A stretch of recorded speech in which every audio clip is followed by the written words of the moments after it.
Hi ನಮಸ್ತೆ ಎಲ್ಲರಿಗೂ Kannada studio YouTube channel ಸ್ವಾಗತ. ಸೊ ಇಂದಿನ ಸೆಷನಲ್ಲಿ ನಾವೇನು ನೋಡೋಣ ಅಂತ ಹೇಳಿದ್ರೆ, ಇಂದಿನಿಂದ ಆರಂಭವಾಗಿರ್ತಕ್ಕಂಥ SSC GD 2026 ಎಕ್ಸಾಮ್ಗೆ ಕೇಳಬಹುದಾದ ಪ್ರಮುಖ GK GS ಪ್ರಶ್ನೆಗಳನ್ನು ಈ ಒಂದು ಸೆಷನಲ್ಲಿ ನಾವು ಸಂಪೂರ್ಣವಾಗಿ ಡಿಸ್ಕಷನ್ನ ಮಾಡೋಣ, ಸರಿನಾ? ಸೊ ಹಾಗಾದ್ರೆ ಬನ್ನಿ ವಿಡಿಯೋನ ಸ್ಟಾರ್ಟ್ ಮಾಡುವ. ವಿಡಿಯೋ ಸ್ಟಾರ್ಟ್ ಮಾಡೋಕ್ಕಿಂತ ಮುಂಚೆ ವಿಡಿಯೋ ಕೊನೆವರೆಗೂ ನೋಡಿ ಅಂತ ಹೇಳ್ತಾ, ಹಾಗೆ ವಿಡಿಯೋ ಕೊನೆವರೆಗೂ ನೋಡಿದ ನಂತರ ವಿಡಿಯೋ ಇಷ್ಟ ಆದರೆ ಪ್ಲೀಸ್ ವಿಡಿಯೋನ ಲೈಕ್ ಮಾಡಿ, ಸಬ್ಸ್ಕ್ರೈಬ್ ಮಾಡಿ. ಇಫ್ ನಿಮಗೆ ವಿಡಿಯೋ ಇಷ್ಟ ಆಗಲಿಲ್ಲ ಅಂದರೆ ಸೊ ಆಬ್ವಿಯಸ್ಲಿ ಡಿಸ್ಲೈಕ್ ಮಾಡಿ ಅಂತ ಹೇಳ್ತಾ, ಹಾಗೆ ಇಲ್ಲಿ ನೀವು ಸಾಕಷ್ಟು ಜನ ಕನ್ಫ್ಯೂಷನ್ ಸಹ ಇರ್ತೀರಾ, ಸರ್ ಏನು ಸರ್ ಫಸ್ಟ್ ಶಿಫ್ಟ್ದು ಅನಲೈಸಿಸ್ ಕ್ಲಾಸ್ ಮಾಡಲೇ ಇಲ್ಲ, ಸೊ ಈ ಕ್ಲಾಸ್ ಅಪ್ಲೋಡ್ ಮಾಡಿದ್ದೀರಾ ಅಂತ. ಓಕೆ, ಸೊ ನಿಮ್ಗೆ ಇನ್ನೊಂದು ಸಹ ಗೊತ್ತಿರಲಿ ಏನು ಅಂತಂದರೆ, ಇಂದಿನ ದಿನ ಮೀನ್ಸ್ 27th ಏಪ್ರಿಲ್ 2026 ಫಸ್ಟ್ ಶಿಫ್ಟಲ್ಲಿ ಏನು ಎಕ್ಸಾಮ್ ಆಗಬೇಕಾಗಿತ್ತಲ್ವ, ಆ ಎಕ್ಸಾಮ್ ಇಲ್ಲವೇ ಇಲ್ಲ, ಯಾರ್ದು ಸಹ ಅಲ್ಲಿ ಅಡ್ಮಿಟ್ ಕಾರ್ಡ್ ಬಂದಿಲ್ಲ. ಸೊ ಫಸ್ಟ್ ಶಿಫ್ಟ್ ಸ್ಟಾರ್ಟ್ ಆಗೋದು ಯಾವಾಗ ಅಂದರೆ, ನಿಮಗೆ 12 ಗಂಟೆಯಿಂದ ನಿಮಗೆ ಫಸ್ಟ್ ಶಿಫ್ಟ್ ಸ್ಟಾರ್ಟ್ ಆಗುತ್ತೆ. ಸೊ ಮೀನ್ಸ್ ಸೆಕೆಂಡ್ ಶಿಫ್ಟ್ ಅಂತ ಹೇಳ್ತೀರಲ್ವಾ, ಆ ಸೆಕೆಂಡ್ ಶಿಫ್ಟೇ ನಿಮ್ಮ ಈ SSC GDಯ ಮೊದಲ ಶಿಫ್ಟಿನ ಪ್ರಶ್ನೆ ಪತ್ರಿಕೆ ಆಗಿರುತ್ತೆ. ಸೊ ಆದ ಕಾರಣದಿಂದಾಗಿ ಇಂದಿನ ದಿನ ಮೀನ್ಸ್ 27 ಏಪ್ರಿಲ್ಗೆ ಟೋಟಲಿ 2 ಶಿಫ್ಟಲ್ಲಿ ಎಕ್ಸಾಮ್ ನಡೀತದೆ. ಒಂದು ಮಧ್ಯಾಹ್ನದ ಶಿಫ್ಟ್, ಇನ್ನೊಂದು ಸಾಯಂಕಾಲದ ಶಿಫ್ಟ್ ಅಂತ ಹೇಳ್ಬೋದು. ಸೊ ನಿಮಗೆ ಹಲವಾರು ವಿಡಿಯೋಗಳನ್ನು ಸಹ ನೋಡಿರ್ತೀರಾ ಈ ಒಂದು ಯೂಟ್ಯೂಬಲ್ಲಿ. ಓಕೆ, ಫಸ್ಟ್ ಶಿಫ್ಟ್ ಅನಲೈಸಿಸ್, ಇವನ್ ಕೆಲವೊಂದು ವಿಡಿಯೋಗಳಲ್ಲಿ ಕ್ವಶನ್ ಸಹ ಎಕ್ಸ್ಪ್ಲೇನ್ ಮಾಡ್ತಿದ್ದಾರೆ ಆ್ಯಂಡ್ ದೆನ್ ಕ್ವಶನ್ ಸಹ ಹೇಳ್ತಾ ಇದ್ದಾರೆ. ಓಕೆ, ಅದೆಲ್ಲ ಸಹ ಸ್ಕ್ಯಾಮ್. ಸೊ ಅಲ್ಲಿ ಕ್ವಶನ್ಗಳನ್ನು ಕೇಳಿಲ್ಲ. ಓಕೆ, ಸೊ ಅದು ಲಾಸ್ಟ್ ಹಳೆ ವಿಡಿಯೋಗಳು ಆಗಿರ್ತವೆ ಅವ್ರದ್ದು, ಅದನ್ನು ಅಪ್ಲೋಡ್ ಮಾಡಲಾಗಿರ್ತದೆ. ಓಕೆ, ಸೊ ಅದಕ್ಕೆ ನೀವು ಟೆನ್ಷನ್ನ ತೊಗೊಳ್ಬೇಡಿ. ಸೊ ಸೆಕೆಂಡ್ ಶಿಫ್ಟಿಂದ ಎಕ್ಸಾಮ್ ಆರಂಭವಾಗ್ತದೆ. ಸೊ ನೀವು ಲಾಸ್ಟ್ ನೋಡಿದ್ರೆ ಈ ಒಂದು SSC MTS ಅಲ್ಲಿ ಸಹ first day first shift exam ಇರಲಿಲ್ಲ. ಆ್ಯಂಡ್ ದೆನ್ ಡೆಲ್ಲಿ ಪೊಲೀಸ್ ಆದರೂ ಸಹ ನಿಮಗೆ ಫಸ್ಟ್ ಡೇ ಫಸ್ಟ್ ಶಿಫ್ಟ್ ಇರಲಿಲ್ಲ. ಸೊ ಯಾಕೆಂದರೆ ಅವರು ಅರೇಂಜ್ ಮಾಡ್ಕೊಳ್ಳೋ ಸಲುವಾಗಿ ಆ ಒಂದು ಶಿಫ್ಟನ್ನು ಕ್ಯಾನ್ಸಲ್ ಮಾಡಿದ್ದಾರೆ. ಬಟ್ ನಾಳೆ ನಿಮಗೆ ಫಸ್ಟ್ ಶಿಫ್ಟ್ ಇರಲ್ವಾ ಸರ್ ಅಂತ ಕೇಳಿದ್ರೆ, ಹೌದು, ನಿಮಗೆ ನಾಳೆ ಫಸ್ಟ್ ಶಿಫ್ಟಿಂದ ಎಕ್ಸಾಮ್ ಇರುತ್ತೆ, ಬಟ್ ಇವತ್ತು ಮಾತ್ರ ನಿಮಗೆ ಇರಲ್ಲ. ಓಕೆ, ಅದು ನಿಮಗೆ ಕ್ಲಾರಿಟಿ ಇರಲಿ. ಸೊ ಹಾಗಾದರೆ ಬನ್ನಿ ಮೊದಲ ಪ್ರಶ್ನೆ ಏನಿದೆ ಅಂತ ನೋಡುವ. ಏನಿದೆ ಮೊದಲ ಪ್ರಶ್ನೆ? ಫಾಯಿಯಾನ ಡ್ಯಾಶ್ನಿಂದ ತನ್ನ ಹಿಂತಿರುಗುವ ಯಾತ್ರೆ ಆರಂಭಿಸಿದ ಅಂತ ಕೇಳಿದ್ದಾರೆ. ಓಕೆ, ಸೊ ಇಲ್ಲಿ ಫಾಕ್ಸಿಯಾನ ಅಂತ ಆಗಿದೆ. ಸೊ ಮೀನ್ಸ್ ನಾವು ಇಂಗ್ಲೀಷಲ್ಲಿ ಹೇಳೋದಾದ್ರೆ ಅದನ್ನು ಫಾಕ್ಸಿಯಾನ ಆ್ಯಂಡ್ ದೆನ್ ಫಾಯಿಯಾನ ಅಂತ ಎರಡು ಸಹ ನಾವು ಬರಿತೀವಿ. ಸೊ ಹಾಗಾದರೆ ಆ ರೀತಿಯೇ ಬಂದಿರತಕ್ಕಂತಹ ಫಾಯಿಯಾನ ಭಾರತಕ್ಕೆ ಬಂದಿರ್ತಾನೆ. ಭಾರತಕ್ಕೆ ಯಾವ ಒಂದು ಆಸ್ಥಾನಕ್ಕೆ ಬಂದಿರ್ತಾನೆ, ಯಾರೋ ಒಬ್ಬ ರಾಜನ ಹತ್ರ ಬಂದಿರ್ತಾನೆ. ಸೊ ಆಪ್ಷನ್ ಏನು ಕೊಟ್ಟಿದ್ದಾರೆ? ಟಿಬೇಟ್, ಮಧುರೈ, ಬಂಗಾಳ ಮತ್ತು ಪಾಟ್ಲಿಪುತ್ರ ಅಂತ ಕೊಟ್ಟಿದ್ದಾರೆ, ಸರಿನಾ? ಸೊ ಇಲ್ಲಿ ನಿಮ್ಗೆ ಗೊತ್ತಿರಲಿ ಯಾರು ಅಂತಂದರೆ, ಒಂದು ಫಾಹಿಯಾನ ಅನ್ನತಕ್ಕಂತಹ ವ್ಯಕ್ತಿ ಚೀನಾದಿಂದ ನಮ್ಮ ಭಾರತಕ್ಕೆ ಬಂದಿರತಕ್ಕಂತಹ ಮೊದಲ ಪ್ರವಾಸಿಗ ಅಂತ ಹೇಳ್ಬೋದು, ಸರಿನಾ? The first traveller who came to India from China ಅಂತಂದರೆ ಸರ್ ದ್ಯಾಟ್ ಈಸ್ ಒಂದು ಫಾಹಿಯಾನ ಅಂತ ಹೇಳ್ತೇವೆ, ಸರಿನಾ? ಸೊ ಹಾಗಾದರೆ ಈತ ಯಾರ ಆಸ್ಥಾನಕ್ಕೆ ಬಂದಿದ್ದ? ಎರಡನೇ ಚಂದ್ರಗುಪ್ತನ ಆಸ್ಥಾನಕ್ಕೆ ಬಂದಿದ್ದ, ಸರಿನಾ? ಏನಂತ ಹೇಳ್ತೀವಿ? ಎರಡನೇ ಚಂದ್ರಗುಪ್ತನ ಆಸ್ಥಾನಕ್ಕೆ ಬಂದಿರ್ತಾನೆ. ಸೊ ಮೀನ್ಸ್ ಹಾಗಾದರೆ ಈತ ಮೌರ್ಯ ಸಾಮ್ರಾಜ್ಯಕ್ಕೆ ಬಂದಿದ್ನಾ ಅಥವಾ ಈ ಒಂದು ಗುಪ್ತ ಸಾಮ್ರಾಜ್ಯಕ್ಕೆ ಬಂದಿದ್ನಾ? ಸೊ ಈತ ಬಂದಿರತಕ್ಕಂಥದ್ದು ಈ ಒಂದು ಗುಪ್ತ ಸಾಮ್ರಾಜ್ಯ ಅಂತ ಹೇಳ್ತೀವಿ, ಸರ್. ಯಾವ ಸಾಮ್ರಾಜ್ಯ? ಒಂದು ಗುಪ್ತ ಸಾಮ್ರಾಜ್ಯಕ್ಕೆ ಈ 4ನೇ ಶತಮಾನದಲ್ಲಿ ನಮ್ಮ ಭಾರತಕ್ಕೆ ಬರ್ತಾನೆ, ಸರಿನಾ? ಗುಪ್ತ ಸಾಮ್ರಾಜ್ಯಕ್ಕೆ ಬರ್ತಾನೆ. ಹಾಗಾದರೆ ಈತ ರಿಟರ್ನ್ ತನ್ನ ದೇಶಕ್ಕೆ ಹೋಗ್ತಾನಲ್ವಾ? ಸೊ ಆ ರೀತಿ ರಿಟರ್ನ್ ಹೋಗುವಾಗ ಯಾವ ಒಂದು ಸಿಟಿಯಿಂದ ಈತ ಹೋದ ಅಂತ? ಟಿಬೇಟ್ನಿಂದ ಮರಳಿ ಹೋದ್ನಾ, ಮಧುರೈಯಿಂದ ಮರಳಿ ಹೋದ್ನಾ, ಬಂಗಾಳದಿಂದ ಮರಳಿ ಹೋದ್ನಾ, ಅಥವಾ ಈ ಒಂದು ಪಾಟ್ಲಿಪುತ್ರದಿಂದ ಮರಳಿ ಹೋದ್ನಾ ಅಂತ ಕೇಳಿದ್ದಾರೆ. ಸೊ ಎಲ್ಲಿಂದ ಮರಳಿ ಹೋಗ್ತಾನೆ ಈತ? ಯಾರು? ಈ ಒಂದು ಫಾಹಿಯಾನ ಅನ್ನುವ ವ್ಯಕ್ತಿ. ಹೇಳ್ಬೋದಾ ಎಲ್ಲಿಂದ ಈತ ಮರಳಿ ಹೋಗ್ತಾನೆ? ಎಲ್ಲಿಂದ ಅಂದರೆ ಸರ್ ದ್ಯಾಟ್ ಈಸ್ ಈ ಒಂದು ಬಂಗಾಳದಿಂದ ಮರಳಿ ಹೋಗ್ತಾನೆ. ಓಕೆ, ಎಲ್ಲಿಂದ ಮರಳಿ ಹೋಗ್ತಾನೆ? ಈ ಒಂದು ಬಂಗಾಳದಿಂದ ಮರಳಿ ಹೋಗ್ತಾನೆ. ಓಕೆ, ಸೊ ಪಾಟಲಿಪುತ್ರಕ್ಕೆ ಬಂದಿರ್ತಾನೆ, ಬದಲಾಗಿ ಆತ ರಿಟರ್ನ್ ಹೋಗೋದು ಎಲ್ಲಿಂದ ಅಂತಂದರೆ ಬಂಗಾಳದಿಂದ ತನ್ನ ಯಾತ್ರೆಯನ್ನು ಆರಂಭಿಸಿರ್ತಾನೆ ತನ್ನ ದೇಶಕ್ಕೆ. ಓಕೆ, ಇದು ಸಹ ನಿಮಗೆ ಕೇಳಿದಾನೆ ಆಲ್ರೆಡಿ ಪ್ರಶ್ನೆ, ಸೊ ಅದಕ್ಕೆ ಇದನ್ನು ಸಹ ನೀವು ನೆನ್ಪಿಟ್ಕೊಳ್ಳಿ. ಆ್ಯಂಡ್ ದೆನ್ ನೆಕ್ಸ್ಟ್ ಈತ ಬರೆದಿರ್ತಕ್ಕಂಥ ಪುಸ್ತಕ ಯಾವುದು? ಯಾರು? ಫಾಹಿಯಾನ ಬರೆದಿರ್ತಕ್ಕಂಥ ಪುಸ್ತಕ ಗೋಕೋಕಿ ಅಂತ ಹೇಳ್ತೀವಿ, ಸರ್. ಯಾವುದು? ಈ ಒಂದು ಗೋಕೋಕಿ ಅಂತ ಹೇಳ್ತೀವಿ, ಇದನ್ನು ಸಹ ನೀವು ನೆನ್ಪಿಟ್ಕೊಳ್ಳಿ. ಆ್ಯಂಡ್ ದೆನ್ ನೆಕ್ಸ್ಟ್ ನಿಮಗೆ ಸಮ್ ಇಂಗ್ಲೀಷ್ ಬುಕ್ಗಳಲ್ಲಿ ನಿಮಗೆ ಕೀ ಅಂತ ಸಹ ಕೊಟ್ಟಿರ್ತಾನೆ. ಓಕೆ, ಅದು ಸಹ ನಿಮ್ಗೆ ಸರಿಯಾದ ಉತ್ತರ ಆಗುತ್ತೆ. ಎಲ್ಲ ಜಸ್ಟ್ ನೀವು ಆಪ್ಷನ್ ನೋಡಿ ನೀವು ಟಿಕ್ನ ಮಾಡಬಹುದು. ಆ್ಯಂಡ್ ದೆನ್ ನೆಕ್ಸ್ಟ್ ಈತನ ನಂತರ ಬಂದಿರತಕ್ಕಂಥ 7ನೇ ಶತಮಾನದ ಆರಂಭದಲ್ಲಿ ಬಂದಿರತಕ್ಕಂಥ ಚೀನಾ ಯಾತ್ರಿಕ ಯಾರು? ಸರ್ ಹುಯೆನ್ಸಾಂಗ್ ಅಂತ ಹೇಳ್ತೀವಿ. ಹುಯೆನ್ಸಾಂಗ್ನ ಪುಸ್ತಕ ಯಾವುದು? ಸರ್ CUK ಗ್ರಂಥ ಅಂತ ಹೇಳ್ತೀವಿ. ಆತ ಯಾರ ಒಂದು ಆಸ್ಥಾನಕ್ಕೆ ಬಂದಿದ್ದ? ಆತ ಬಂದಿರತಕ್ಕಂಥ ಆಸ್ಥಾನ ವರ್ಧನ ಆಸ್ಥಾನ, ಅದಾದ ನಂತರ ಬಾದಾಮಿ ಚಾಲುಕ್ಯರ ಆಸ್ಥಾನ, ಆ್ಯಂಡ್ ದೆನ್ ಥರ್ಡ್ ಬಂದಿರತಕ್ಕಂಥದ್ದು ಪಲ್ಲವ ರಾಜವಂಶಕ್ಕೆ ಆತ ಭೇಟಿ ನೀಡ್ತಾನೆ, ಸರಿನಾ? ಹಾಗಾದರೆ 3 ರಾಜವಂಶದ ದೊರೆಗಳು ಯಾರ್ಯಾರಿದ್ರು ಅವಾಗ?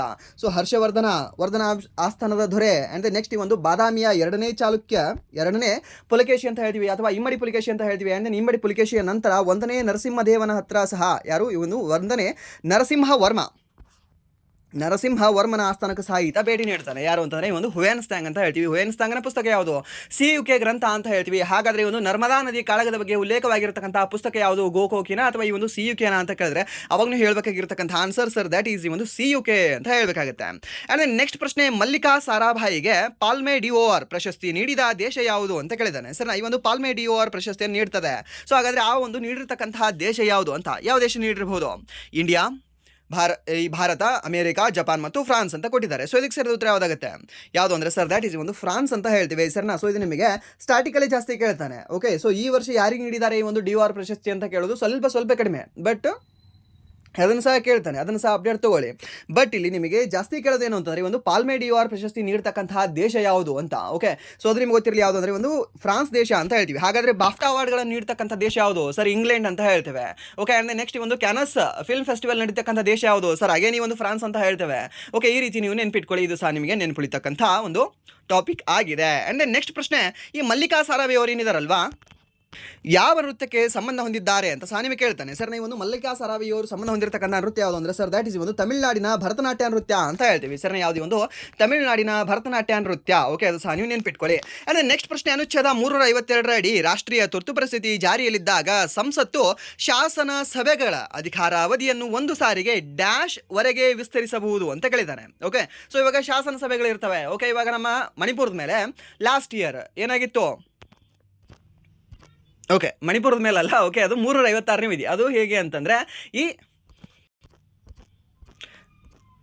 ರಾಷ್ಟ್ರಪತಿ ಅಧಿಕಾರ ಅಂತ ಹೇಳ್ತೀವಿ, ಸರಿನಾ? ಸೊ ಅದಲ್ಲ. ಸೊ ಇಲ್ಲಿ ಒಂದು 352ನೇ ವಿಧಿ ಅಂತ ಅಂದರೆ ನಾವೇನಂತ ಹೇಳ್ತೀವಿ? ರಾಷ್ಟ್ರೀಯ ತುರ್ತು ಪರಿಸ್ಥಿತಿ ಅಂತ ಹೇಳ್ತೀವಿ. ಸೊ ಟೋಟಲಿ ಎಷ್ಟು ಬಾರಿ ಒಂದು ರಾಷ್ಟ್ರೀಯ ತುರ್ತು ಪರಿಸ್ಥಿತಿಯನ್ನು ನಮ್ಮ ಭಾರತ ಮೇಲೆ ಹೇರಲಾಗಿತ್ತು ಸರ್? ಟೋಟಲಿ 3 ಬಾರಿ ರಾಷ್ಟ್ರೀಯ ತುರ್ತು ಪರಿಸ್ಥಿತಿಯನ್ನು ನಮ್ಮ ಭಾರತ ಮೇಲೆ ಹೇರಲಾಗಿತ್ತು, ಸರಿನಾ? ಸೊ ಹಾಗಾದರೆ ಆ ಸಮಯದಲ್ಲಿ ಸಂಸತ್ತು ಶಾಸನ ಸಭೆಗಳ ಅಧಿಕಾರಾವಧಿಯನ್ನು ಎಷ್ಟು ಅವಧಿವರೆಗೆ ವಿಸ್ತರಿಸಬಹುದು ಅಂತ ಕೇಳಿದ್ದಾನೆ. ಸರಿನಾ? ಎಷ್ಟು? 1 ತಿಂಗಳವರೆಗೆ, 9 ತಿಂಗಳವರೆಗೆ, ಹಾಗೆ 1 ವರ್ಷದವರೆಗೆ, 6 ತಿಂಗಳವರೆಗೆ ಅಂತ ಕೊಟ್ಟಿದ್ದಾನೆ. ಸೊ ಇದಕ್ಕೆ ಸರಿಯಾದ ಉತ್ತರ ಯಾವುದಾಗುತ್ತೆ ಸರ್? ಇದಕ್ಕೆ ಸರಿಯಾದ ಉತ್ತರ ಬಂದುಬಿಟ್ಟು ಅಪ್ ಟು 1 ಇಯರ್ ಅಂತ ಹೇಳ್ತೀವಿ, ಸರಿನಾ? ಎಷ್ಟು ಅಂದರೆ 1 ವರ್ಷದವರೆಗೆ, ಹಾಗೆ 6 ತಿಂಗಳ ನಂತರ ಅದಕ್ಕೆ ಮತ್ತೆ ಸಹಿಯನ್ನು ಮಾಡಿಸ್ಕೊಳ್ಬೇಕಾಗತ್ತೆ, ಸರಿನಾ? ಈ ಒಂದು ಸಂಸತ್ತಿನ ಅನುಮೋದನೆಯನ್ನು ತೆಗೆದುಕೊಳ್ಬೇಕಾಗತ್ತೆ. ಸೊ ಅದು ಸಹ ನಿಮ್ಗೆ ಗೊತ್ತಿರಲಿ, 6 ತಿಂಗಳವರೆಗೆ ನೀವು ಸಂಸತ್ತಿನ ಅನುಮೋದನೆಯನ್ನು ತೆಗೆದುಕೊಳ್ಬಹುದು. ಆ್ಯಂಡ್ ನೆಕ್ಸ್ಟ್ ಅದನ್ನು 1 ವರ್ಷದವರೆಗೆ ನೀವು ವಿಸ್ತರಿಸಬಹುದು ಅಂತ ಸಹ ನಾವು ಹೇಳ್ತೇವೆ. ಹಾಗೆ ಈ ಒಂದು ರಾಷ್ಟ್ರೀಯ ತುರ್ತು ಪರಿಸ್ಥಿತಿ ಅಂದರೆ 352ನೇ ವಿಧಿ. ಹಾಗಾದರೆ ರಾಜ್ಯ ತುರ್ತು ಪರಿಸ್ಥಿತಿ ಅಂದರೆ ಯಾವ ವಿಧಿ ಅಂತ ಹೇಳ್ತಾನೆ? ಅವಾಗ ನೀವು ಹೇಳಬೇಕಾಗೋದು 356ನೇ ವಿಧಿ ರಾಜ್ಯ ತುರ್ತು ಪರಿಸ್ಥಿತಿಗೆ ಸಂಬಂಧಪಟ್ಟಿದೆ. ಸೊ ಲಾಸ್ಟ್ ಇಯರ್ ಮಣಿಪುರದ ಮೇಲೆ ಹಾಕಿದ್ರಲ್ವಾ, ಅದೇ ಇದು ನೋಡಿ 356ನೇ ವಿಧಿ ಅಂತ ಹೇಳ್ತೀವಿ, ಅಥವಾ ರಾಷ್ಟ್ರಪತಿ ಅಧಿಕಾರ ಅಂತ ಹೇಳ್ತೀವಿ, ಇಲ್ಲಾಂದರೆ ರಾಜ್ಯ ತುರ್ತು ಪರಿಸ್ಥಿತಿ ಅಂತ ಹೇಳ್ತೇವೆ. ಓಕೆ, ಇದು ಸಹ ನೀವು ನೆನ್ಪಿಟ್ಕೊಳ್ಳಿ. ಆ್ಯಂಡ್ ನೆಕ್ಸ್ಟ್ 360ನೇ ವಿಧಿ. 360ನೇ ವಿಧಿ ಏನಂತ ಹೇಳುತ್ತೆ ಸರ್? ಇದು ಆರ್ಥಿಕ ತುರ್ತು ಪರಿಸ್ಥಿತಿಯ ಬಗ್ಗೆ ಹೇಳುತ್ತೆ. ಹಾಗಾದರೆ ಇಲ್ಲಿಯವರೆಗೆ ನಮ್ಮ ಭಾರತದ ಮೇಲೆ ಎಷ್ಟು ಬಾರಿ ಆರ್ಥಿಕ ತುರ್ತು ಪರಿಸ್ಥಿತಿಯನ್ನು ಹೇರಿದ್ದಾರೆ ಅಂತ ಕೇಳ್ತಾನೆ. ಅವಾಗ ನೀವು ಹೇಳಬೇಕಾಗಿರ್ತಕ್ಕಂಥ ಆನ್ಸರ್ ಏನು ಅಂದರೆ ಸರ್ ಇಲ್ಲಿ 360ರಲ್ಲಿ ಲಾಸ್ಟಿಗೆ 0 ಇದೆಯಲ್ವಾ, 0 ಬಾರಿ ಹೇರಿದ್ದಾರೆ. ಮೀನ್ಸ್ 1 ಸಾರಿ ಸಹ ಹೇರಿಲ್ಲ. ಹಾಗಾದರೆ ಈ ಒಂದು ರಾಷ್ಟ್ರೀಯ ತುರ್ತು ಪರಿಸ್ಥಿತಿ ಇದನ್ನು ಎಷ್ಟು ಬಾರಿ ಹೇರಿದ್ದಾರೆ? ಓಕೆ, ಆರ್ಥಿಕ ತುರ್ತು ಪರಿಸ್ಥಿತಿ 1 ಬಾರಿ ಹೇರಿಲ್ಲ.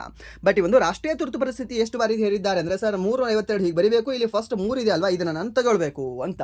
ಓಕೆ, ಸೊ ಇದನ್ನು ಸಹ ನೀವು ನೆನ್ಪಿಟ್ಕೊಳ್ಳಿ. ಹಾಗಾದರೆ ಕರ್ನಾಟಕದ ಮೇಲೆ ಇಲ್ಲಿಯವರೆಗೆ ಎಷ್ಟು ಬಾರಿ ರಾಜ್ಯ ತುರ್ತು ಪರಿಸ್ಥಿತಿಯನ್ನು ಹೇರಲಾಗಿದೆ ಸರ್? 356 ಇದೆ ಅಲ್ವಾ, ಇಲ್ಲಿ ಲಾಸ್ಟ್ ಇದು 6 ಅಂತ ತಗೊಳ್ಳಿ. 6 ಬಾರಿ ಇಲ್ಲಿಯವರೆಗೆ ನಮ್ಮ ಕರ್ನಾಟಕದ ಮೇಲೆ ರಾಜ್ಯ ತುರ್ತು ಪರಿಸ್ಥಿತಿಯನ್ನು ಹೇರಿದ್ದಾರೆ. ಇದು ಸಹ ನಿಮಗೆ ಗೊತ್ತಿರಲಿ. ಅತಿ ಫಸ್ಟ್ ಹೇರಿದ್ದು ಯಾವ ಒಂದು ರಾಜ್ಯದ ಮೇಲೆ ಸರ್? ಪಂಜಾಬ್ ರಾಜ್ಯ ಅಂತ ಹೇಳ್ತೀವಿ. ಯಾವಾಗ 1951ರಲ್ಲೇ ಅದಕ್ಕೆ ರಾಜ್ಯ ತುರ್ತು ಪರಿಸ್ಥಿತಿಯನ್ನು ಹೇರ್ತಾರೆ. ಆ್ಯಂಡ್ ನೆಕ್ಸ್ಟ್ ಪ್ರಶ್ನೆ, ಭಾರತದ ರೈತರ ಮೇಲೆ ಹಸಿರು ಕ್ರಾಂತಿಯ ಪರಿಣಾಮ ಏನಾಗಿತ್ತು ಅಂತ ಕೇಳಿದ್ದೇನೆ. ಸರ್ ಏನು ಹಸಿರು ಕ್ರಾಂತಿಯ ಪರಿಚಯ ರೈತರ ಆದಾಯ ಮಟ್ಟ ಹೆಚ್ಚಿಸಲು ಸಹಾಯ ಮಾಡಿತು, ಹೌದಾ? ಓಕೆ, ಪಾಸಿಟಿವ್ ಇದೆ. ಆ್ಯಂಡ್ ನೆಕ್ಸ್ಟ್, ಈ ಒಂದು ರೈತರು ಕೃಷಿ ಉತ್ಪಾದಕತೆ ಸುಧಾರಿಸಲು ಹೆಚ್ಚುವರಿ ಆದಾಯ ಮರುಹೂಡಿಕೆ ಮಾಡಿದರು ಅಂತ ಕೇಳಿದ್ದಾನೆ. ಸೊ ಇದರಲ್ಲಿ ತಪ್ಪಾದ ಹೇಳಿಕೆಯನ್ನು ಗುರುತಿಸಿ ಅಂತ ಕೊಟ್ಟಿದ್ದಾನೆ. ಸರಿನಾ? ಯಾವುದಾಗುತ್ತೆ ತಪ್ಪಾದ ಹೇಳಿಕೆ? ಇಲ್ಲಿ ನಿಮ್ಗೆ ಏನು ಕೇಳಿದೆ ನೋಡಿ, ಇಲ್ಲಿ ಮೊದಲೇ ಕೇಳಿಲ್ಲ ಇಲ್ಲಿ ಕರೆಕ್ಟ್ ಇದೆಯಾ ಅಥವಾ ರಾಂಗ್ ಇದೆಯಾ ಅಂತ. ಇಲ್ಲಿ 2 ಸ್ಟೇಟ್ಮೆಂಟ್ ಕೊಟ್ಟ ನಂತರ ಲಾಸ್ಟಿಗೆ 3ನೇ ಲೈನಲ್ಲಿ ಏನು ಕೇಳಿದಾನೆ ಅಂದರೆ ತಪ್ಪಾದ ಹೇಳಿಕೆ ಅಂತ ಕೊಟ್ಟಿದ್ದಾನೆ. ಸೊ ಇಲ್ಲಿ ನನಗೆ 2 ಸಹ ಸರಿ ಆಗ್ತಾ ಇದ್ದಾವೆ, ಯಾಕಂದರೆ 2 ಸಹ ಸ್ಟೇಟ್ಮೆಂಟ್ ಕರೆಕ್ಟೇ ಇದ್ದಾವೆ. ಏನು ಪಾಸಿಟಿವ್ ಇದ್ದಾವೆ. ಪಾಸಿಟಿವ್ ಇದೆ ಅಂತಂದರೆ ಓಕೆ, ಅದಕ್ಕೆ ಟಿಕ್ ಹಾಕಿಬಿಡಬೇಕು. ಏನು ಸರ್ ಇದು ತಪ್ಪಾದ ಹೇಳಿಕೆ ಅಂದರೆ 2 ಸಹ ತಪ್ಪಾಗಲ್ಲ. So that's why option A ಮತ್ತು ಆಪ್ಷನ್ ಬಿ 2 ಸಹ ಅಲ್ಲ ಅಂತ ಹೇಳ್ತೀವಿ ನಾವು. ಸರಿನಾ? ಹೇಳಿಕೆ 1 ಮತ್ತು ಹೇಳಿಕೆ 2 ಸಹ ತಪ್ಪಲ್ಲ, ಯಾಕೆಂದರೆ ಅವು 2 ಸಹ ಕರೆಕ್ಟ್ ಇದ್ದಾವೆ ಅಂತ ಹೇಳ್ತೇವೆ. ಓಕೆ, ಇದನ್ನು ನೆನ್ಪಿಟ್ಕೊಳ್ಳಿ, ಕೇಳ್ಬೋದು, ನಿಮಗೆ ಕೇಳ್ತಾನೆ. ಆ್ಯಂಡ್ ನೆಕ್ಸ್ಟ್ ಪ್ರಶ್ನೆ, ಚೆಸ್ನಲ್ಲಿ ಯಾವ ಮೊಹರೆ ಅಂಕಗಳ ದೃಷ್ಟಿಯಿಂದ ಅತ್ಯಂತ ಕಡಿಮೆ ಮೌಲ್ಯ ಹೊಂದಿದೆ ಅಂತ ಕೇಳಿದ್ದಾನೆ. ಸರಿನಾ? ಈ ಒಂದು ಚೆಸ್ನಲ್ಲಿ ಪಾನ್ಸ್ಗಳಿರ್ತಾವಲ್ವಾ, ಸೊ ಅದರಲ್ಲಿ ಯಾವುದು ಅತಿ ಕಡಿಮೆ ಅಂಕಗಳನ್ನು ಹೊಂದಿದೆ ಅಂತ? ಯಾವುದು ಹೊಂದಿರ್ಬೋದು ಅತಿ ಕಡಿಮೆ ಅಂಕ? ಹೇಳ್ಬಹುದಾ? ಯಾವುದಾಗಿರ್ಬೋದು ಸರ್? ರಾಜ, ಆ್ಯಂಡ್ ದೆನ್ ರಾಣಿ, ಮತ್ತು ಈ ಒಂದು ಕುದುರೆ ಮತ್ತು ಈ ಒಂದು ಎಲಿಫೆಂಟ್ ಅಂತ ಕೊಟ್ಟಿದ್ದಾರೆ. ಸೊ ಇದಕ್ಕೆ ಸರಿಯಾದ ಉತ್ತರ ಯಾವುದಾಗುತ್ತೆ? ಯಾವುದು ಹೇಳ್ಬೋದಾ? ಹೇಳಿ ನೋಡುವ, ಗೆಸ್ ಮಾಡಿ ಇದಕ್ಕೆ. ಸರ್ ರಾಜ ಅಂತಂದರೆ ದೊಡ್ಡವನು ಅಂತ. ಓಕೆ, ಸೊ ಹಾಗಾದರೆ ಇದು ಆಪ್ಷನ್ ಆಗಲ್ಲ ಅನಿಸುತ್ತಾ? ಆ್ಯಕ್ಚುಲಿ ಕರೆಕ್ಟ್ ಆಗಿರೋ ಆನ್ಸರ್ ಇದೆ. ಓಕೆ, ಸೊ ರಾಣಿಗೆ ಅತಿ ಹೆಚ್ಚು ಅಂಕಗಳಿರುತ್ತೆ. ಆ್ಯಂಡ್ ದೆನ್ ನೆಕ್ಸ್ಟ್ ಈ ಒಂದು ಕುದುರೆ ಮತ್ತು ಆನೆಗೂ ಸಹ ಹೆಚ್ಚು ಅಂಕಗಳಿದ್ದಾವೆ. ಸೊ ಇಲ್ಲಿ ನಿಮಗೆ ರಾಜನಿಗೆ ಅಂಕಗಳಿಲ್ಲ. ಓಕೆ, ಯಾಕೆಂದರೆ ರಾಜನಿಗೆ ನಿಮಗೆ ನೋಡಿ ಚೆಸ್ ಒಂದು ಬೋರ್ಡಲ್ಲಿ ಅದಕ್ಕೆ ಜಾಸ್ತಿ ಮೂವ್ ಮಾಡ್ತಕ್ಕಂಥ ಒಂದು ಆಪ್ಷನ್ ಸಹ ಇಲ್ಲ. ಸೊ ಇದು ರಾಣಿ ಹೇಗೆ ಬೇಕಾದರೂ ಹೋಗುತ್ತೆ. ಓಕೆ, ಸ್ಟ್ರೈಟಾಗಿ ಹೋಗುತ್ತೆ, ಸೈಡಲ್ಲಿ ಹೋಗುತ್ತೆ, ಯಾವ ರೂಟಲ್ಲಿ ಬೇಕಾದರೂ ಹೋಗಬಹುದು. ಆ್ಯಂಡ್ ದೆನ್ ಈ ಒಂದು ಕುದುರೆ ಎಲ್ ಶೇಪಲ್ಲಿ ಹೋಗುತ್ತೆ. ಆ್ಯಂಡ್ ದೆನ್ ಇದು ಜಾಸ್ತಿ ಮೂವ್ ಆಗ್ತಾ ಹೋಗುತ್ತೆ, ಯಾವುದೇ ಒಂದು ಕುದುರೆ ಅಂತ ಹೇಳ್ತೀವಿ. ಸೊ ದ್ಯಾಟ್ಸ್ ವೈ ಈ ಒಂದು ರಾಜ ಏನಿದೆಯಲ್ಲ ಅದು ಅತಿ ಕಡಿಮೆ ಮೌಲ್ಯವನ್ನು ಹೊಂದಿರತಕ್ಕಂತಹ ಒಂದು ಪಾನ್ ಆಗಿದೆ ಅಂತ ಹೇಳ್ತೇವೆ. ಓಕೆ, ಇದನ್ನು ಸಹ ನೀವು ನೆನ್ಪಿಟ್ಕೊಳ್ಳಿ. ಆ್ಯಂಡ್ ದೆನ್ ರೂಕ್ ಅಂದರೆ ಏನು ಅಂತ ಕೇಳ್ತಾನೆ. ರೂಕ್ ಅಂದರೆ ಆನೆ ಅಂತ ಹೇಳ್ತೀವಿ. ಯಾವ ಒಂದು ಕ್ರೀಡೆಯಲ್ಲಿ ಬಳಸ್ತೀವಿ ರೂಕ್ ಅನ್ನುವ ಒಂದು ಪದ ಅಂತ ಕೇಳ್ತಾನೆ. ಅವಾಗ ನೀವು ಹೇಳಬೇಕಾಗಿರ್ತಕ್ಕಂಥದ್ದು ಇದೇ ಒಂದು ಚೆಸ್ ಅಂತ ಹೇಳಬೇಕಾಗುತ್ತೆ. ಟೋಟಲಿ ಎಷ್ಟು ಮನೆಗಳಿರ್ತವೆ? ಸೊ 64 ಮನೆಗಳಿರ್ತವೆ ಅಂತ ನೀವು ಹೇಳ್ಬೋದು. ಆ್ಯಂಡ್ ದೆನ್ ನೆಕ್ಸ್ಟ್ ಪ್ರಶ್ನೆ, ಭಾರತದ ಮಧ್ಯ ಕಬ್ಬಿಣ ಯುಗದಲ್ಲಿ ಆರಂಭಿಕ ನಗರ ಯೋಜನೆಯ ಪುರಾವೆ ಒದಗಿಸಿದ ತಾಣ ಯಾವುದು ಅಂತ ಕೇಳಿದ್ದಾನೆ. ಓಕೆ, ಸೊ ಯಾವುದು ಆರಂಭಿಕ ನಗರ ಯೋಜನೆಯ ಪುರಾವೆ ಒದಗಿಸಿರ್ತಕ್ಕಂಥ ತಾಣ ಯಾವುದು? ಕೌಶಾಂಬಿ, ಹರಪ್ಪ, ಲೋಥಾಲ್ ಮತ್ತು ಮೆಹೆಂಜೋದಾರೋ ಅಂತ ಕೊಟ್ಟಿದ್ದಾರೆ. ಸೊ ಇದಕ್ಕೆ ಸರಿಯಾದ ಉತ್ತರ ಯಾವುದಾಗುತ್ತೆ? ಯಾವುದು ಅಂದರೆ ಸರ್ ದ್ಯಾಟ್ ಈಸ್ ನನ್ ಅದರ್ ದ್ಯಾನ್ ಆಪ್ಷನ್ ಎ ಅಂತ ಹೇಳ್ತೇವೆ. ಯಾವುದು? Option A, Kaushambi. ಹೇಗೆ ಸರ್ ಕೌಶಾಂಬಿ ಅಂತ ಹೇಳ್ತೀರಾ? ಏನು ಅಂತಂದರೆ ನಿಮಗೆ ಗೊತ್ತಿರಲಿ ಯಾವುದು ಅಂತಂದರೆ ಒಂದು ಕಬ್ಬಿಣ ಯುಗ ಅಂತ ಕೊಟ್ಟಿದ್ದಾನೆ. ಕಬ್ಬಿಣ ಯುಗ ಅಂತಂದರೆ ಇದು ಹರಪ್ಪ ಅನ್ನೋದು ಕಂಚಿನ ಯುಗ ಇದೆ, ಲೋಥಾಲ್ ಅನ್ನೋದು ಕಂಚಿನ ಯುಗವಾಗಿದೆ, ಆ್ಯಂಡ್ ಮೆಹೆಂಜೋದಾರೋ ಅನ್ನೋದು ಸಹ ನಿಮಗೆ ಕಂಚಿನ ಯುಗವಾಗಿದೆ. ಏನು ಸರ್ ಏಕೆ ಇದನ್ನು ಹೀಗೆ ಹೇಳ್ತೀರಾ? ಸೊ ನಿಮ್ಗೆ ಗೊತ್ತಿರಲಿ, ಸಿಂಧೂ ನಾಗರಿಕತೆಯ ತಾಣದ ಜನರಿಗೆ ಯಾವ ಒಂದು ಲೋಹ ಗೊತ್ತಿರಲಿಲ್ಲ ಅಂತ ಕೇಳಿದ್ರೆ ಅದು ಕಬ್ಬಿಣ ಗೊತ್ತಿರಲಿಲ್ಲ.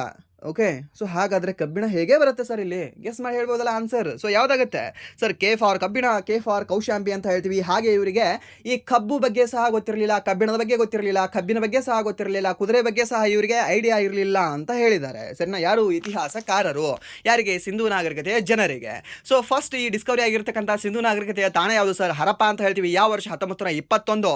ಮೆಹೆಂಜೋದಾರೋ ಯಾವ ವರ್ಷ ಸರ್? 1922. ಲೋಥಾಲ್ ಯಾವ ವರ್ಷ ಸರ್? 1957 ಅಂತ ಹೇಳ್ತೇವೆ. ಸೊ ಇದನ್ನು ಸಹ ನೀವು ನೆನ್ಪಿಟ್ಕೊಳ್ಳಿ. ಆ್ಯಂಡ್ ನೆಕ್ಸ್ಟ್ ಪ್ರಶ್ನೆ, ಪಂಚವಾರ್ಷಿಕ ಯೋಜನೆಯ ಕೆಳಗಿನ ಯಾವ ಗುರಿ ನೇರವಾಗಿ ಜನರಿಗೆ ಸಂಬಂಧಿಸಿದೆ ಅಂತ? ಬೆಳವಣಿಗೆ ದೇಶಕ್ಕೆ ಸಂಬಂಧಿಸಿದೆ ಫಸ್ಟ್. ಓಕೆ, ಸೊ ಇದು ಜನರಿಗೆ ಇಂಡೈರೆಕ್ಟ್ ಆಗಿ ಸಂಬಂಧಿಸಿದೆ. ಆ್ಯಂಡ್ ಆಧುನೀಕರಣ ಮಾಡಿದರೆ ಅದು ಫಸ್ಟ್ ದೇಶಕ್ಕೆ ಸಂಬಂಧಿಸಿದೆ. ಓಕೆ, ಈ ದೇಶ ಎಷ್ಟು ಆಧುನೀಕರಣ ಆಗಿದೆ ನೋಡು ಅಂತ ಹೇಳ್ತಾರೆ. ಈ ದೇಶದ ಜನರು ಎಷ್ಟು ಆಧುನೀಕರಣ ಆಗಿದ್ದಾರೆ ಅಂತ ಜಾಸ್ತಿ ಹೇಳಲ್ಲ. ಓಕೆ, ಆ್ಯಂಡ್ ನೆಕ್ಸ್ಟ್ ಸಮಾನತೆ ಆ್ಯಂಡ್ ದೆನ್ ಸ್ವಾವಲಂಬನೆ. ಸೊ ಇದರಲ್ಲಿ ಸರಿಯಾದ ಉತ್ತರ ಯಾವುದಾಗುತ್ತೆ? ಆಪ್ಷನ್ ಸಿ ಮತ್ತು ಆಪ್ಷನ್ ಡಿ ಅಲ್ಲಿ ಸ್ವಲ್ಪ ಕನ್ಫ್ಯೂಷನ್ ಆಗ್ತದೆ. ಬಟ್ ಫಸ್ಟ್ ನಮಗೆ ಬೇಕಾಗಿರ್ತಕ್ಕಂಥದ್ದು ಆ್ಯಂಡ್ ದೆನ್ ಡೈರೆಕ್ಟಾಗಿ ಒಂದು ಜನರಿಗೆ ಕನೆಕ್ಟನ್ನು ಹೊಂದಿರತಕ್ಕಂಥದ್ದು ಯಾವುದು ಅಂತಂದರೆ ಸರ್ ದ್ಯಾಟ್ ಈಸ್ ಒಂದು ಸಮಾನತೆ ಅಂತ ಹೇಳ್ತೇವೆ. ಸರ್ ಯಾವುದೇ ಒಂದು ಸಮಾನತೆ ಅನ್ನೋದು ಡೈರೆಕ್ಟ್ಲಿ ಒಂದು ಜನರಿಗೆ ಸಂಬಂಧಿಸಿರ್ತಕ್ಕಂಥ ಒಂದು ಗುರಿಯಾಗಿದೆ ಅಂತ ಹೇಳ್ಬೋದು. ಓಕೆ, ಇದನ್ನು ಸಹ ನೀವು ನೆನ್ಪಿಟ್ಕೊಳ್ಳಿ. ಆ್ಯಂಡ್ ನೆಕ್ಸ್ಟ್ ಪ್ರಶ್ನೆ, ವೆಚ್ಚ ವಿಧಾನದಲ್ಲಿ ಯಾವುದರಲ್ಲಿ? ಒಂದು ವೆಚ್ಚ ವಿಧಾನದಲ್ಲಿ GDP ಈಕ್ವಲ್ಸ್ ಆರ್ಥಿಕ ಸಂಸ್ಥೆಗಳಿಗೆ ದೊರೆತ ಎಲ್ಲ ಅಂತಿಮ ಡ್ಯಾಶ್ಗಳ ಮೊತ್ತ ಅಂತ ಕೇಳಿದ್ದಾನೆ. ಯಾವುದರಲ್ಲಿ? ಒಂದು ವೆಚ್ಚ ವಿಧಾನದಲ್ಲಿ ಅಂತ ಹೇಳ್ತೀವಿ. ವೆಚ್ಚ ವಿಧಾನದಲ್ಲಿ ಯಾವುದಕ್ಕೆ ಸಮನಾಗಿರ್ತದೆ? ಹೇಳ್ಬೋದಾ? ಯಾವುದಕ್ಕೆ? ಈ ಒಂದು ಆದಾಯಕ್ಕ, ಗಳಿಕೆಗೆ, ಅಥವಾ ಈ ಒಂದು ಮಾರಾಟಕ್ಕೆ, ಅಥವಾ ಈ ಒಂದು ವೆಚ್ಚಕ್ಕ ಅಂತ ಕೊಟ್ಟಿದ್ದಾನೆ. ಸರಿನಾ? ಸೊ ಏನಿಲ್ಲ, ಸಿಂಪಲ್ ಆಗಿ ಇಲ್ಲಿ ವೆಚ್ಚ ವಿಧಾನ ಅಂತ ಕೇಳಿದ್ದಾನೆ. ಸೊ ವೆಚ್ಚ ವಿಧಾನ ಮೀನ್ಸ್ ಇಲ್ಲಿ ಸಹ ವೆಚ್ಚಕ್ಕೆ ಇದು ಸಮಾನ ಇರಬೇಕಲ್ವಾ? ಸೊ ಅಷ್ಟೇ. ಸೊ ಆರ್ಥಿಕ ಸಂಸ್ಥೆಗಳಿಗೆ ದೊರೆತ ಎಲ್ಲ ಅಂತಿಮ ವೆಚ್ಚಗಳ ಮೊತ್ತವನ್ನು ನಾವು ವೆಚ್ಚ ವಿಧಾನದಲ್ಲಿ GDPಯನ್ನು ಅಳಿತೇವೆ ಅಷ್ಟೇ. ಓಕೆ, ಸೊ ಇಷ್ಟೇ ನೀವು ತಿಳ್ಕೊಳ್ಬೇಕಾಗಿರ್ತಕ್ಕಂಥದ್ದು. ಯಾವುದು? ಆದಾಯ ವಿಧಾನ ಅಂತ ಹೇಳ್ತೀವಿ, ಗಳಿಕೆ ವಿಧಾನ ಮತ್ತು ವೆಚ್ಚ ವಿಧಾನ ಅಂತ ಹೇಳ್ತೇವೆ. ಸೊ ಇದರಲ್ಲಿ ವೆಚ್ಚ ವಿಧಾನಗಳ ಒಂದು ಅಂತಿಮ ಮೊತ್ತವನ್ನು ನಾವು ವೆಚ್ಚ ವಿಧಾನದಲ್ಲಿ GDPಯನ್ನು ಅಳಿತಕ್ಕಂಥ ಒಂದು ಕ್ರಿಯೆ ಅಂತ ಹೇಳ್ತೇವೆ. ಓಕೆ, ಇದನ್ನು ಸಹ ನೀವು ನೆನ್ಪಿಟ್ಕೊಳ್ಳಿ. ಆ್ಯಂಡ್ ನೆಕ್ಸ್ಟ್ ಪ್ರಶ್ನೆ, ಭೂಪಿಂದರ್ ಸಿಂಗ್ ಅವರಿಗೆ 2015ರಲ್ಲಿ ಕೆಳಗಿನ ಯಾವ ಸಂಗೀತ ಪರಂಪರೆಗಾಗಿ ಸಂಗೀತ ನಾಟಕ ಅಕಾಡೆಮಿ ಪ್ರಶಸ್ತಿಯನ್ನು ನೀಡಲಾಯಿತು ಅಂತ ಕೇಳಿದ್ದಾನೆ. ಸರಿ, 2015 ಇದೆಯಲ್ಲ, ಇವಾಗ 2026 ಆಗಿದೆ. ಸೊ ಕನಿಷ್ಠ ಅಂದ್ರೆ ಇದು 11 ವರ್ಷ ಆಯ್ತು ಇವಾಗ ಇದನ್ನು ಕೇಳ್ತಾನ ಅಂತ. ಓಕೆ, ಸೊ ಮೀನ್ಸ್ ರೀಸೆಂಟ್ ಆಗಿ ಇವರು ಡೆತ್ ಆಗಿದ್ದಾರೆ. ಸೊ ದ್ಯಾಟ್ಸ್ ವೈ ಇದು ನಿಮಗೆ ಕೇಳೋ ಚಾನ್ಸಸ್ ಇರುತ್ತೆ. ಯಾರು? ಒಂದು ಭೂಪೇಂದರ್ ಸಿಂಗ್ ಅವರು. ಸೊ ಇವರಿಗೆ 2015ರಲ್ಲಿ ಸಂಗೀತ ನಾಟಕ ಅಕಾಡೆಮಿ ಪ್ರಶಸ್ತಿಯನ್ನು ನೀಡಿ ಗೌರವಿಸಲಾಗಿದೆ. ಸೊ ಹಾಗಾದರೆ ಇವರು ಯಾವುದಕ್ಕೆ ಸಂಬಂಧ ಹೊಂದಿದ್ದಾರೆ ಅಂತ? ಗಜಲ್ಗೆ, ಕರ್ನಾಟಕ ಸಂಗೀತ, ಪಾಪ್ ಮ್ಯೂಸಿಕ್ ಮತ್ತು ಸುಗಮ ಸಂಗೀತ ಅಂತ ಕೊಟ್ಟಿದ್ದಾರೆ. ಸೊ ಇದಕ್ಕೆ ಸರಿಯಾದ ಉತ್ತರ ಯಾವುದಾಗುತ್ತೆ? ಯಾವುದು ಅಂದರೆ ಸರ್ ದ್ಯಾಟ್ ಈಸ್ ಒಂದು ಸುಗಮ್ ಸಂಗೀತ ಅಂತ ಹೇಳ್ತೀವಿ. ಸರ್ ಯಾವುದೇ ಒಂದು ಸುಗಮ್ ಸಂಗೀತಕ್ಕೆ ಇವರು ಸಂಬಂಧ ಹೊಂದಿದ್ರು. ಯಾರು? ಒಂದು ಭೂಪೇಂದರ್ ಸಿಂಗ್ ಅವರು. ಸೊ ಇವರು ಯಾವ ವರ್ಷ ಇವರಿಗೆ ಸಂಗೀತ ನಾಟಕ ಅಕಾಡೆಮಿ ಪ್ರಶಸ್ತಿ ದೊರೆತಿತ್ತು? ಸರ್ 2015ರಲ್ಲಿ ಇವರಿಗೆ ದೊರೆತಿತ್ತು. ಯಾರಿಗೆ? ಒಂದು ಭೂಪೇಂದರ್ ಸಿಂಗ್ ಅವರಿಗೆ. ಯಾವ ವರ್ಷ?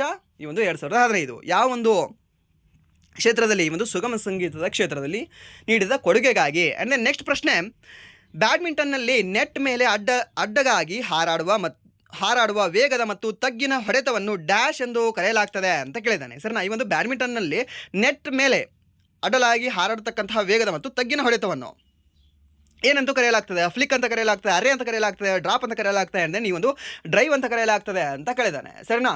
ಸೊ ಏನಂತ ಕರೆಯಲಾಗ್ತಿರಬಹುದು? ಇದನ್ನು ಹೇಳ್ಬೋದಾ? ಏನಂತ ಕರೆಯಲಾಗ್ತಿರ್ಬೋದು? ಏನಂತಂದರೆ ಸರ್ ದ್ಯಾಟ್ ಈಸ್ ಇದನ್ನು ನಾವು ಡ್ರೈವ್ ಅಂತ ಹೇಳ್ತೇವೆ. ಸರ್ ಏನಂತ ಹೇಳ್ತೀವಿ? ಇದನ್ನು ಡ್ರೈವ್ ಅಂತ ಹೇಳ್ತೀವಿ. ಆ್ಯಂಡ್ ದೆನ್ ಕೆಳಗೆ ಬೀಳುವಾಗ ಅದನ್ನು ಮತ್ತೆ ರಿಟರ್ನ್ ಅಪೋಸಿಟ್ ಕೋರ್ಟಿಗೆ ಕಳಿಸ್ತಾರಲ್ವ, ಅದನ್ನು ನಾವೇನಂತ ಹೇಳ್ತೀವಿ? ಫ್ಲಿಕ್ ಅಂತ ಹೇಳ್ತೇವೆ. ಆ್ಯಂಡ್ ನೆಕ್ಸ್ಟ್ ಈ ಒಂದು ಇದಕ್ಕೆ ನೆಟ್ಗೆ ಟಚ್ ಆಗಿ ಅಪೋಸಿಟ್ ಕೋರ್ಟ್ನಲ್ಲಿ ಹೋಗಿ ಬೀಳುತ್ತಲ್ವ, ಅದನ್ನು ನಾವು ಲೆಟ್ ಅಂತ ಹೇಳ್ತೇವೆ. ಅದನ್ನು ಸಹ ನೀವು ನೆನ್ಪಿಟ್ಕೊಳ್ಳಿ. ಲೆಟ್ ಅನ್ನೋದು, ಡ್ರೈವ್ ಅನ್ನೋದು, ಆ್ಯಂಡ್ ದೆನ್ ಫ್ಲಿಕ್ ಅನ್ನೋದು ಜಾಸ್ತಿ ನಿಮಗೆ ಕೇಳೋ ಚಾನ್ಸಸ್ ಇರುತ್ತೆ. ಆ್ಯಂಡ್ ದೆನ್ ಆಲ್ರೆಡಿ ನಿಮಗೆ ಕೇಳಿದಾನೆ. ಆ್ಯಂಡ್ ದೆನ್ ನೆಕ್ಸ್ಟ್ ಪ್ರಶ್ನೆ, ಒಂದು ವಸ್ತುವನ್ನು ಮೇಲೆ ಕೆಸಿದಾಗ ಅದರ ಪಥದ ಅತಿ ಎತ್ತರದ ಬಿಂದುವಿನಲ್ಲಿ ಏನಾಗ್ತದೆ ಅಂತ ಕೇಳಿದಾನೆ. ಅತಿ ಎತ್ತರದ ಬಿಂದುವಿನಲ್ಲಿ ಏನಾಗಿರ್ಬೋದು? ಅದಕ್ಕೆ ಏನಾಗಿರ್ಬೋದು? ಚಲನಶಕ್ತಿ ಮತ್ತು ಸ್ಥಿತಶಕ್ತಿ ಎರಡೂ ಸಹ ಶೂನ್ಯವಾಗಿರುತ್ತವೆ. ಸರ್ ಶೂನ್ಯವಾಗಿರುತ್ತಾ? ಮೇಲೆ ಎಷ್ಟು ಹೋಗಿರುತ್ತಲ್ವಾ ಒಂದು ಚೆಂಡು ಅಥವಾ ಒಂದು ವಸ್ತು, ಅದರ ಒಂದು ಪೊಟೆನ್ಷಿಯಲ್ ಎನರ್ಜಿ ಜಾಸ್ತಿ ಆಗಿರುತ್ತೆ. ಮೀನ್ಸ್ ಏನಂತ ಹೇಳ್ತೀವಿ ನಾವು ಅದನ್ನು? ಪೊಟೆನ್ಷಿಯಲ್ ಎನರ್ಜಿ ಅಂದರೆ ಸ್ಥಿತಶಕ್ತಿ ಜಾಸ್ತಿ ಆಗಿರುತ್ತೆ. ಓಕೆ, ಬಟ್ ಅದು ಅಲ್ಲಿ ಹೋಗಿದೆ ಅಂತಂದರೆ ಆ ಪಾಯಿಂಟಲ್ಲಿ ಅಲ್ಲಿ ಏನಾಗಿರುತ್ತೆ, ಒಂದು ಚಲನಶಕ್ತಿ ಕಡಿಮೆ ಆಗಿರುತ್ತೆ. ಓಕೆ, ಚಲನಶಕ್ತಿಯಲ್ಲಿ ಸ್ಟಾಪ್ ಆಗಿರುತ್ತೆ. ಸೊ ದ್ಯಾಟ್ಸ್ ವೇ ನಾವು ಏನಂತ ಹೇಳ್ಬೋದು ಅಲ್ಲಿ. ಸೊ ಅಲ್ಲಿ ನಾವು ಈ ಒಂದು ಸ್ಥಿತಶಕ್ತಿ ಗರಿಷ್ಠವಾಗಿರುತ್ತೆ ಅಂತ ಹೇಳ್ಬೋದು ನಾವು. ಓಕೆ, ಏನಂತ ಹೇಳ್ಬೋದು? ಈ ಒಂದು ಸ್ಥಿತಶಕ್ತಿ ಗರಿಷ್ಠವಾಗಿರುತ್ತೆ ಅಂತ ಹೇಳ್ಬಹುದು. ಓಕೆ, ಯಾವುದೇ ಒಂದು ಮೇಲಕ್ಕೆ ಒಂದು ವಸ್ತುವನ್ನು ಎಸೆದಾಗ ಅದೇ ವಸ್ತು ಕೆಳಗಡೆ ಬೀಳುವಾಗ ಅದರಲ್ಲಿ ಯಾವ ಹೆಚ್ಚಿಗೆ ಶಕ್ತಿ ಇರುತ್ತೆ ಅಂದರೆ ಸರ್ ಚಲನಶಕ್ತಿ ಹೆಚ್ಚಿಗೆ ಇರುತ್ತೆ ಅಂತ ನೀವು ಹೇಳಬೇಕಾಗುತ್ತೆ. ಬಟ್ ಇದಕ್ಕೆ ಸರಿ ಉತ್ತರ ಯಾವುದಾಗುತ್ತೆ? ಸರಿ, ಒಂದು ಪೊಟೆನ್ಷಿಯಲ್ ಎನರ್ಜಿ ಅಂತ ಹೇಳ್ತೀವಿ. ಹಾಗಾದರೆ ಪೊಟೆನ್ಷಿಯಲ್ ಎನರ್ಜಿಯ ಫಾರ್ಮುಲಾ ಏನು ಅಂತ ಕೇಳ್ತಾನೆ. mgh ಅಂತ ಹೇಳಬೇಕಾಗುತ್ತೆ. Mass into gravity into height ಅಂತ ಹೇಳ್ತೇವೆ. ಸರ್ ನಾ ಇಲ್ಲಿ ಹೈಟ್ ಇದೆ ಅಲ್ವಾ, ಸೊ ಅಲ್ಲಿ ಹೈಟ್ ಅಂತ, ಹೈಟ್ ಮೀನ್ಸ್ ಮೇಲಕ್ಕೆ ಅಲ್ವಾ, ಸೊ ಮೇಲ್ಸಕ್ಕೆ, ಸೊ ಹೈಟ್ ಅಂತ ನೀವು ಹೇಳ್ಬೋದು. ಯಾವುದು? ಈ ಒಂದು ಪೊಟೆನ್ಷಿಯಲ್ ಎನರ್ಜಿ. ಹಾಗಾದರೆ ಈ ಒಂದು ಕೈನೆಟಿಕ್ ಎನರ್ಜಿ ಅಥವಾ ಈ ಒಂದು ಚಲನಶಕ್ತಿಯ ಒಂದು ಫಾರ್ಮುಲಾ ಏನು ಸರ್? 1/2 mv² ಅಂತ ಹೇಳ್ತೇವೆ. ಏನು ಸರ್ 1/2 mv²? 1/2 ಇದನ್ನು ಜಸ್ಟ್ ನಿಮಗೆ ನ್ಯೂಮೆರಿಕಲ್ಸ್. ಎಮ್ ಅಂದರೆ ಮಾಸ್ ಅಂತ ಹೇಳ್ತೀವಿ, ವಿ ಅಂತಂದರೆ ನಾವು ವೆಲಾಸಿಟಿ ಅಂತ ಹೇಳ್ತೀವಿ. ಸರ್ ನಾವು ವೆಲಾಸಿಟಿಯನ್ನು ನೀವು ಸ್ಕ್ವೇರ್ ಮಾಡಿದ್ರೆ ನಿಮಗೆ ಆನ್ಸರ್ ಬರುತ್ತೆ. ಆ್ಯಂಡ್ ನೆಕ್ಸ್ಟ್ ಪ್ರಶ್ನೆ, 2018ರಲ್ಲಿ ಜಾನಪದ ಮತ್ತು ಬುಡಕಟ್ಟು ನೃತ್ಯಕ್ಕಾಗಿ ಸಂಗೀತ ನಾಟಕ ಅಕಾಡೆಮಿ ಪ್ರಶಸ್ತಿ ಗಳಿಸಿದ ಭಾರತೀಯ ನೃತ್ಯಗಾರ ಯಾರು ಅಂತ? ಯಾರು ಸರ್ ಅವರು? ಈ ಒಂದು ಅರ್ಜುನ್ ಸಿಂಗ್ ಧುರ್ವೆ ಅವರು, ಗೋಪಿಕಾ ವರ್ಮಾ ಅವರು, ಡಾಕ್ಟರ್ ಅರುಣಾ ಮೊಹಂತಿ ಅವರು, ಆ್ಯಂಡ್ ನೀವು ಒಂದು ತಪನ್ ಕುಮಾರ್ ಪಟ್ನಾಯಕ್ ಅವರು ಅಂತ ಕೊಟ್ಟಿದ್ದಾರೆ. ಸೊ ಇದಕ್ಕೆ ಸರಿ ಉತ್ತರ ಯಾವುದಾಗುತ್ತೆ ಹೇಳ್ಬೋದಾ? ಯಾವುದಾಗುತ್ತೆ? ಯಾರು ಅಂತಂದರೆ ಸರ್ ದ್ಯಾಟ್ ಇಸ್ ಒಂದು ಅರ್ಜುನ್ ಸಿಂಗ್ ಧುರ್ವೆ ಅವರು ಅಂತ ಹೇಳ್ತೀವಿ. ಸರ್ ಯಾರು? ಒಂದು ಅರ್ಜುನ್ ಸಿಂಗ್ ಧುರ್ವೆ ಅವರಿಗೆ 2018ರಲ್ಲಿ ಜಾನಪದ ಮತ್ತು ಬುಡಕಟ್ಟು ನೃತ್ಯಕ್ಕಾಗಿ ಸಂಗೀತ ನಾಟಕ ಅಕಾಡೆಮಿ ಪ್ರಶಸ್ತಿಯನ್ನು ಪಡ್ಕೊಂಡಿರ್ತಾರೆ. ಸರ್ನ ಯಾರು ಅಂತ ಹೇಳ್ತೀವಿ? ಒಂದು ಅರ್ಜುನ್ ಸಿಂಗ್ ಧುರ್ವೆ ಅಂತ ಹೇಳ್ತೀವಿ. ಯಾವ ವರ್ಷ ಸರ್? 2018ರಲ್ಲಿ. ಹಾಗಾದರೆ ಗೋಪಿಕಾ ವರ್ಮಾ ಯಾವ ಒಂದು ನೃತ್ಯಕ್ಕೆ ಸಂಬಂಧಿಸಿದ್ದಾರೆ ಸರ್? ಇವರು ಸಂಬಂಧಿಸಿರ್ತಕ್ಕಂಥದ್ದು ಒಡಿಸ್ಸಿ ನೃತ್ಯ ಅಂತ ಹೇಳ್ತೀವಿ. ಸರ್ ಯಾರು? ಒಂದು ಗೋಪಿಕಾ ವರ್ಮಾ ಅವರು. ಆ್ಯಂಡ್ ನೆಕ್ಸ್ಟ್ ಪ್ರಶ್ನೆ, ಹಸಿರು ಕ್ರಾಂತಿಯ ಮೊದಲ ಹಂತದಲ್ಲಿ HYV ಬೀಜ ಬಳಕೆಯಿಂದ ಮೊದಲು ಲಾಭ ಪಡೆದ ರಾಜ್ಯಗಳು ಯಾವುದು ಅಂತ ಕೇಳಿದ್ದಾನೆ. ಸರ್ ಯಾವ ರಾಜ್ಯಗಳು ಇದರಲ್ಲಿ ಮೊದಲು ಲಾಭ ಪಡೆದಿರಬಹುದು? ಯಾವುದು? ಪಂಜಾಬ್, ಉತ್ತರ ಪ್ರದೇಶ, ಬಿಹಾರ, ರಾಜಸ್ಥಾನ, ಗುಜರಾತ್, ಮಹಾರಾಷ್ಟ್ರ, ತಮಿಳುನಾಡು, ಕೇರಳ, ಕರ್ನಾಟಕ, ಪಂಜಾಬ್, ಆಂಧ್ರ ಪ್ರದೇಶ ಮತ್ತು ತಮಿಳುನಾಡು ಅಂತ ಕೊಟ್ಟಿದ್ದಾರೆ. ಸೊ ಇದಕ್ಕೆ ಸೇರಿದ ಉತ್ತರ ಯಾವುದಾಗುತ್ತೆ ಹೇಳ್ಬೋದಾ? ಯಾವುದಾಗ್ಬೋದು?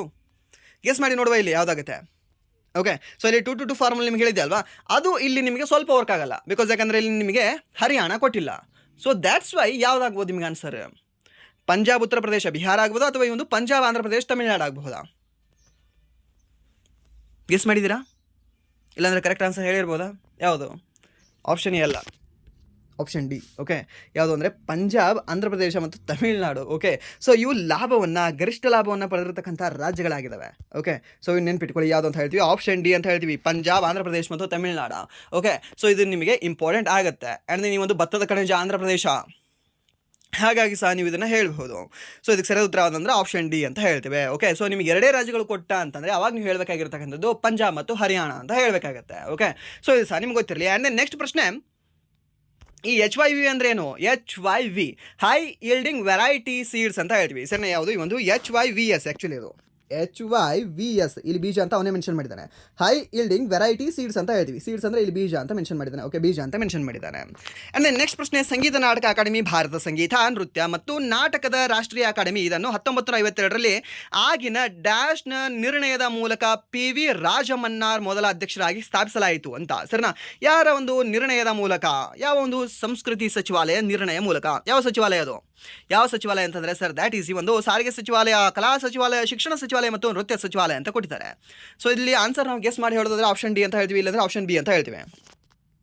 ಓಕೆ, ಸೊ ಎರಡೂ ಅಲ್ಲ, ಸರಿಯಾದ ಉತ್ತರ ಯಾವುದಂದ್ರೆ ಆಪ್ಷನ್ ಸಿ ಅಂತ ಹೇಳ್ತೀವಿ. ಅದು ಒಂದು ಶಿಕ್ಷಣ ಸಚಿವಾಲಯ ಇದಕ್ಕೆ ಸರಿಯಾದ ಉತ್ತರ ಆಗುತ್ತೆ. ಯಾವುದು? ಈ ಒಂದು ಶಿಕ್ಷಣ ಸಚಿವಾಲಯ ಏನಿದೆ ಅಲ್ವಾ, ಅದರ ಒಂದು ನಿರ್ಣಯದ ಮೂಲಕ ಈ PV ರಾಜಮನ್ನಾರ್ ಅವರು ಮೊದಲ ಅಧ್ಯಕ್ಷರಾಗಿ ಆಯ್ಕೆ ಆಗ್ತಾರೆ. ಯಾವುದಕ್ಕೆ? ಈ ಒಂದು ಸಂಗೀತ ನಾಟಕ ಅಕಾಡೆಮಿಗೆ. ಇದು ಸ್ಥಾಪನೆ ಯಾವುದರಿಂದ ಆಗುತ್ತೆ ಸರ್? ಇದೇ ಒಂದು ಶಿಕ್ಷಣ ಸಚಿವಾಲಯದಿಂದ ಆಗುತ್ತೆ. ಯಾವುದೇ ಒಂದು ಸಂಗೀತ ನಾಟಕ ಅಕಾಡೆಮಿ ಅಂತ ಹೇಳ್ತೀವಿ. ಸೊ ಇದನ್ನು ಫಸ್ಟ್ ಯಾವ ಹೆಸರಿಂದ ಕರೀತಿದ್ರು? ಪ್ರೆಸ್ಟಿಜಿಯಸ್ ಅವಾರ್ಡ್ಸ್ ಅಂತ ಕರೀತಿದ್ರು. ಯಾವುದನ್ನ? ಸಂಗೀತ ನಾಟಕ ಅಕಾಡೆಮಿ ಪ್ರಶಸ್ತಿಗಳನ್ನು. ಓಕೆ, ಸೊ ಬೇರೆ ಹೆಸರಿಂದ ಕರೀತಿರಲಿಲ್ಲ, ಈ ಒಂದು ಪ್ರೆಸ್ಟಿಜಿಯಸ್ ಅವಾರ್ಡ್ಸ್ ಅಂತ ಕರೀತಾ ಇದ್ರು. ಓಕೆ, ಅದನ್ನು ಸಹ ನಿಮ್ಗೆ ಗೊತ್ತಿರಲಿ. ಆ್ಯಂಡ್ ನೆಕ್ಸ್ಟ್ ಪ್ರಶ್ನೆ, ಡ್ಯಾಶ್ ಕೈಗಾರಿಕಾ ಮತ್ತು ಕೃಷಿ ಉತ್ಪಾದನೆ, ದೇಶೀಯ ಮತ್ತು ವಿದೇಶಿ ವ್ಯಾಪಾರ ಮತ್ತು ಹಾಗೂ ವಾಣಿಜ್ಯ ಕ್ಷೇತ್ರದಲ್ಲಿ ಬೆಂಬಲ ಸೇವೆಗಳನ್ನು ಒದಗಿಸ್ತದೆ ಅಂತ ಕೇಳಿದ್ದೇನೆ. ಸರ್ ಯಾವುದು ಒದಗಿಸ್ತದೆ ಸರ್ ಇದು? ಯಾವುದು? ಏನಿಲ್ಲ, ಇದನ್ನು ಸಹ ಸ್ವಲ್ಪ ನೀವು ಓದ್ಕೊಂಡ್ರೆ ಗೊತ್ತಾಗುತ್ತೆ ಯಾವುದು ಶಿಕ್ಷಣ ಕೊಡುತ್ತಾ, ಇದೆಲ್ಲವೂ ಸಹ ಸಂವಹನ ಕೊಡುತ್ತಾ, ವ್ಯಾಪಾರ ಕೊಡುತ್ತಾ ಅಥವಾ ಮೂಲ ಸೌಕರ್ಯ ಕೊಡುತ್ತಾ. ಸರ್ ಫಸ್ಟ್ ನಾವು ಮೂಲ ಸೌಕರ್ಯ ಬೇಕು ಸರ್. ಮೂಲ ಸೌಕರ್ಯ ಇದ್ರೇ ಕೈಗಾರಿಕಾ, ಕೃಷಿ ಉತ್ಪಾದನೆ, ದೇಶೀಯ ಮತ್ತು ವಿದೇಶಿ ವ್ಯಾಪಾರ ಮತ್ತು ವಾಣಿಜ್ಯ ಕ್ಷೇತ್ರದಲ್ಲಿ ಬೆಂಬಲ ಸೇವೆಗಳನ್ನು ಒದಗಿಸ್ತವೆ. ಓಕೆ, ಫಸ್ಟ್ ಇನ್ಫ್ರಾಸ್ಟ್ರಕ್ಚರ್ ಕೊಡಿ ಸರ್ ನಮಗೆ ಅಂತಾನೆ ಕೇಳ್ತಿರ್ತಾರೆ, ಅದಕ್ಕೆ ಸ್ಟ್ರೈಕ್ಗಳಾಗ್ತಿದ್ದಾವೆ. ಓಕೆ, ಸೊ ಇದಕ್ಕೆ ಆಪ್ಷನ್ ಡಿ ಯಾವುದು ಅಂದರೆ ಸರಿ ಆಗುತ್ತೆ. ಆ್ಯಂಡ್ ನೆಕ್ಸ್ಟ್ ಪ್ರಶ್ನೆ, 1971ರಲ್ಲಿ ಮೊದಲ ಪುರುಷರ ಹಾಕಿ ವಿಶ್ವಕಪ್ ಗೆದ್ದ ತಂಡ ಯಾವುದು ಅಂತ ಕೇಳಿದಾನೆ. ಸರ್ ಯಾವುದು ಒಂದು ಪುರುಷರ ಹಾಕಿ ವಿಶ್ವಕಪ್ ಯಾವಾಗ ನಡೆದಿದೆ ಸರ್? ಫಸ್ಟ್ ಟೈಮು 1971ರಲ್ಲಿ ನಡೆದಿದೆ. ಹಾಗಾದರೆ ಅದನ್ನು ಗೆದ್ದಿರ್ತಕ್ಕಂಥ ತಂಡ ಯಾವುದು? ಯಾವುದಾಗಿರ್ಬೋದು ತಂಡ? ಸರ್ ಇಂಗ್ಲೆಂಡ್, ಪಾಕಿಸ್ತಾನ, ಭಾರತ ಮತ್ತು ಸ್ಪೇನ್. ಓಕೆ, ಸೊ ಇಲ್ಲಿ ನೀವು ಇದನ್ನು ಹೊಡೆದಾಕ್ಬಿಡಿ, ಇದನ್ನು ಹೊಡೆದಾಕ್ಬಿಡಿ, ಎರಡೇ ಇಂಡಿಯಾ ಮತ್ತು ಪಾಕಿಸ್ತಾನ. ಯಾಕೆಂದರೆ ಅತಿ ಹೆಚ್ಚಾಗಿ ನಿಮಗೆ ಈ ಒಂದು ಹಾಕಿಯಲ್ಲಿ ಶ್ರೇಷ್ಠತೆಯನ್ನು ಹೊಂದಿರತಕ್ಕಂಥ ದೇಶಗಳು ಈ ಒಂದು ಪಾಕಿಸ್ತಾನ ಮತ್ತು ಭಾರತ, ಎರಡೇ ಎರಡು. ಹಾಗಾಗಿ ನೀವು ಹೇಳ್ಬೋದು ಯಾವುದು ಅಂತ. ಯಾವುದು ಸರ್ ಇದು? ಯಾವುದು ಅಂದರೆ ಸರ್ ದ್ಯಾಟ್ ಈಸ್ ಒಂದು ಪಾಕಿಸ್ತಾನ ಅಂತ ಹೇಳ್ತೀವಿ. ಸರ್ ಯಾವುದೇ ಒಂದು ಪಾಕಿಸ್ತಾನ ಫಸ್ಟ್ ಏನು ಎಡಿಷನ್ ಇದೆ ಅಲ್ವಾ, ಆ ಎಡಿಷನ್ನ ಒಂದು ಹಾಕಿ ವಿಶ್ವಕಪ್ನ ಗೆದ್ದಿರತಕ್ಕಂಥ ದೇಶವಾಗಿದೆ. ಯಾವುದೇ ಒಂದು ಪಾಕಿಸ್ತಾನ. ಯಾವ ವರ್ಷ ಸರ್? 1971ರಲ್ಲಿ. ಓಕೆ, ಸೊ ಇದನ್ನು ಸಹ ನೀವು ನೆನ್ಪಿಟ್ಕೊಳ್ಳಿ. ಇದು ಸಹ ನಿಮಗೆ ಸ್ಟ್ಯಾಟಿಕ್ ಜಿಕೆಯಲ್ಲಿ ಕೇಳ್ತಕ್ಕಂಥ ಒಂದು ಮೇಜರ್ ಪ್ರಶ್ನೆ ಆಗಿದೆ. ಆ್ಯಂಡ್ ನೆಕ್ಸ್ಟ್ ಪ್ರಶ್ನೆ, ಕಳಿಂಗ ವಾಸ್ತು ಶೈಲಿಗೆ ಹೆಸರಾದ ಎತ್ತರದ ಶಿಖರ ಮತ್ತು ವಿಸ್ತೃತ ಕೆತ್ತನೆಗಳನ್ನು ಹೊಂದಿರುವ ದೇವಾಲಯ ಯಾವುದು ಅಂತ ಕೇಳಿದ್ದಾನೆ. ಸರಿನಾ? ಯಾವ ದೇವಾಲಯ ಆಗಿರ್ಬೋದು ಅದು? ಕಳಿಂಗ ವಾಸ್ತು ಶೈಲಿಗೆ ಹೆಸರಾಗಿರತಕ್ಕಂಥದ್ದು ಅಂತೆ ಅದು. ಸೊ ಕಳಿಂಗ ಅಂತಂದರೆ ಯಾವುದಾಗುತ್ತೆ? ಯಾವ ರಾಜ್ಯ ಆಗುತ್ತೆ ಸರ್? ಈ ಒಂದು ಒಡಿಶಾ ಆಗುತ್ತೆ. ಸೊ ಹಾಗಾದರೆ ಇಲ್ಲಿ ಜಗನ್ನಾಥ ದೇವಾಲಯ ಆಗುತ್ತಾ ಅಥವಾ ಲಿಂಗರಾಜ ದೇವಾಲಯ ಆಗುತ್ತಾ? ಸೊ ಯಾಕೆಂದರೆ ಒಂದು ಜಗನ್ನಾಥ ದೇವಾಲಯವು ಸಹ ನಿಮಗೆ ಇದೇ ಒಂದು ಒಡಿಶಾದಲ್ಲಿ ಕಂಡುಬರುತ್ತೆ. ಆ್ಯಂಡ್ ನೆಕ್ಸ್ಟ್ ಈ ಒಂದು ಲಿಂಗರಾಜ ದೇವಾಲಯವು ಸಹ ನಿಮಗೆ ಒಡಿಶಾದಲ್ಲೇ ಕಂಡುಬರುತ್ತೆ. ಸೊ ಈ ದಿಲ್ವಾರ ದೇವಾಲಯಗಳು ಕಂಡುಬರಲ್ಲ ನಿಮಗೆ, ಯಾಕಂದರೆ ರಾಜಸ್ಥಾನದಲ್ಲಿ ಕಂಡುಬರ್ತಾ ಇದೆ. ಇದು ತೆಗೆದಾಕ್ಬಿಡಿ. ಬೃಹದೇಶ್ವರ ದೇವಾಲಯ ನಿಮಗೆ ತಮಿಳುನಾಡಲ್ಲಿ ಕಂಡುಬರುತ್ತೆ. ಇದು ನಿಮಗೆ ದ್ರಾವಿಡ ಶೈಲಿಯಲ್ಲಿ ಕಂಡುಬರುತ್ತೆ. ಇದು ಸಹ ಆಗಲ್ಲ. ಸೊ ಇಲ್ಲಿ ಸರಿ ಉತ್ತರ ಯಾವುದಾಗಬಹುದು? ಆಪ್ಷನ್ ಎ ಅಥವಾ ಆಪ್ಷನ್ ಡಿ? ಯಾವುದು ಅಂದರೆ ಸರ್ ದ್ಯಾಟ್ ಈಸ್ ಒಂದು ಆಪ್ಷನ್ ಡಿ ಅಂತ ಹೇಳ್ತೀವಿ. ಈ ಒಂದು ಲಿಂಗರಾಜ ದೇವಾಲಯ ಏನಿದೆ ಅಲ್ವಾ, ಇದು ಎತ್ತರದ ಶಿಖರ ಮತ್ತು ವಿಸ್ತೃತ ಕೆತ್ತನೆಗಳನ್ನು ಹೊಂದಿರತಕ್ಕಂತಹ ದೇವಾಲಯವಾಗಿದೆ. ಆ್ಯಂಡ್ ದೆನ್ ಇದು ಕಳಿಂಗ ವಾಸ್ತು ಶೈಲಿಗೆ ಹೆಸರಾಗಿರ್ತಕ್ಕಂಥ ಒಂದು ದೇವಾಲಯವಾಗಿದೆ. ಯಾವುದೇ ಒಂದು ಲಿಂಗರಾಜ ದೇವಾಲಯ. ಯಾವ ದೇವಾಲಯ? ಒಂದು ಲಿಂಗರಾಜ ದೇವಾಲಯ ಅಂತ ಹೇಳ್ತೇವೆ.